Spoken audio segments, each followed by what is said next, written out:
Transformation et digitalisation des achats, c'est la mission de Neobuy, cabinet de conseil spécialiste de la fonction achat au sein des grandes entreprises.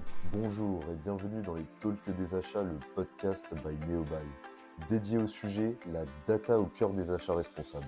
Et pour cela, nous recevons Virginie Sarnier, experte achat chez Neobuy, et Guillaume Rouja, expert en data visualisation chez Gravian. Donc bonjour Virginie et Guillaume, ma première question d'après toi Virginie, comment responsabiliser ses achats ? De façon extrêmement simplifiée, un achat professionnel consiste à se poser deux questions. La question du quoi, qu'est-ce que j'achète et à combien, donc avec quel budget. Pour responsabiliser ses achats, il faut se poser deux questions supplémentaires qui sont le comment je vais acheter et à qui, auprès de quel panel fournisseur. Sous le prisme du RSE, cela consiste à s'interroger sur les moyens à mettre en œuvre pour augmenter son impact positif sur l'environnement ou diminuer son impact négatif sur l'environnement et comment intégrer des critères RSE dans ses choix fournisseurs, sans évidemment rogner sur sa compétitivité ou sa profitabilité, bien au contraire, et pour cela on utilise la méthode dite du TCO. Et selon toi, en quoi l'approche du TCO permet d'impacter positivement nos achats ? Le TCO est un calcul des coûts qui se fait sur la totalité du cycle de vie du produit, de sa conception jusqu'à sa destruction et donc son recyclage. Cette approche, elle permet d'identifier les actions qui vont impacter durablement et positivement son environnement. Par exemple, en privilégiant un achat local par rapport à une appro lointaine ou en modifiant son cahier des charges techniques et en changeant la matière qui va rentrer dans le cycle de fabrication du produit. J'ai par exemple accompagné un client qui est un acteur majeur de la grande distribution qui s'est retrouvé face à une double problématique, à la fois de pénurie de transport et d'inflation des coûts de matière.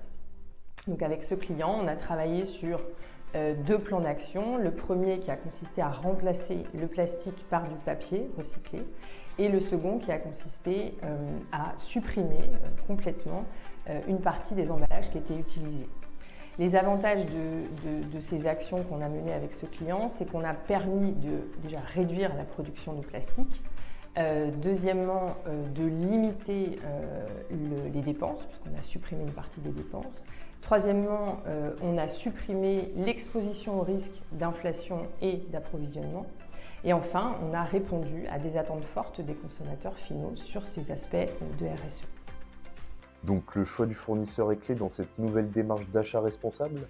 Alors au-delà de la réglementation et du respect de la législation qui existe déjà, il est important de s'assurer de la performance de nos fournisseurs sur des critères extra-financiers. Pour démultiplier l'impact vertueux de cette nouvelle façon d'acheter, plus responsable, le choix des partenaires fournisseurs est primordial. Pour manager son panel fournisseur, la data a une importance cruciale, mais quelques éléments doivent être pris en compte. Déjà, les données sont difficiles à trouver et à rassembler. Pourquoi ? Parce qu'elles sont multisources et parce qu'il existe quelques contraintes légales pour y accéder. Souvent, elles sont peu ou mal exploitées, c'est-à-dire qu'on n'a pas une lecture très claire des enseignements sur un format synthétique qui permettent des comparaisons qui soient intelligentes et dynamiques. D'après toi Guillaume, comment dès lors réaliser un benchmark de fournisseurs véritablement pertinent ?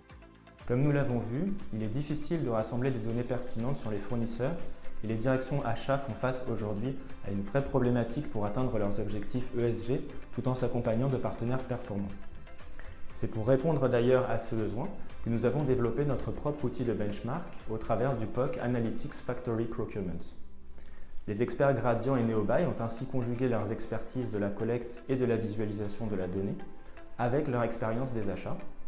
Et donc concrètement, nous avons développé en Python des scripts nous permettant de collecter et de stocker des données. Alors des données de nature diverse, financières, ESG, de réputation. Et ces données, nous les avons croisées avec des informations récupérées à travers une étude des fournisseurs sous en forme de questionnaire. À partir de ces données, nous avons conçu un tableau de bord au format Power BI qui nous a permis de comparer une sélection de fournisseurs grâce à un visuel à la fois clair et synthétique. Cette comparaison associe des éléments quantitatifs hiérarchisables avec des données un peu plus fines qui sont obtenues à l'aide de techniques de NLP, par exemple le word cloud ou l'analyse de sentiments, qui permettent de donner une vision à 360 degrés de notre panel de fournisseurs. Et pour finir, quels vont être les avantages de cette innovation pour la direction des achats? Grâce à une approche ciblée en TCO et à un outil simple d'exploitation de la data, on pourra augmenter significativement la performance des achats. D'abord, par une réduction significative de l'exposition au risque de la supply chain, par une sélection plus fine des nouveaux fournisseurs. Ensuite, par une performance accrue des partenaires fournisseurs existants, avec qui nous partageons des objectifs ambitieux de responsabilité sociale et que nous impliquons dans nos objectifs stratégiques. Côté client, nous pouvons accéder à un panel de clients de plus en plus exigeants sur les aspects RSE dans les appels d'offres. Et finalement, nous pouvons aussi consolider notre position auprès des consommateurs en répondant à leurs attentes qui sont de plus en plus fortes sur ces sujets.